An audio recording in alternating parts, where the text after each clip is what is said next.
In this video, we take a look at the credit control area in the SAP system. The credit control area is a central organizational unit in the SAP system that is responsible for a company's credit management. It defines the framework within which credit checks are carried out for customers and which credit limits apply. The aim is to reduce the risk of payment defaults and ensure the financial stability of the company.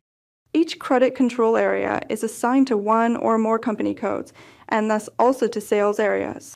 The restriction applies that only one credit control area can exist in a company code or sales area. This allows you to specify whether credit checks should apply centrally across the entire company or decent rally only to individual companies. A central organization enables uniform control of credit limits across multiple company codes. In a decentralized organization, on the other hand, credit management is carried out separately for each company code, resulting in more detailed but also more complex administration. This flexibility allows credit management to be optimally adapted to the respective company structure.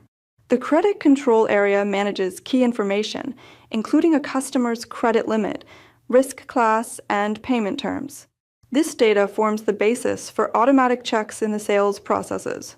Customer-specific credit limits are maintained in accounts receivable accounting, while the credit control area handles automatic checking and control. When an order is entered, the system checks whether a customer has sufficient credit available or whether the entered limit has been exceeded.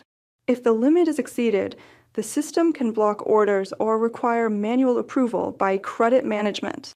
A practical example is a wholesaler who regularly delivers goods worth several thousand euros to a regular customer. To keep the financial risk manageable, a credit limit of 50,000 euros is set in the credit control area. As soon as the customer reaches this limit through open orders and invoices, the system automatically blocks new orders until payments are received or credit management gives its approval. The credit control area is therefore an essential management tool for integrating sales and finance. It ensures that sales can be generated without jeopardizing the company's liquidity. Careful maintenance of credit limits and regular checks of customer creditworthiness are therefore crucial for the smooth running of day-to-day business. We hope the video helped you. In case you got any additional questions or comments, please leave a message below. See you next time, your advist-Academy.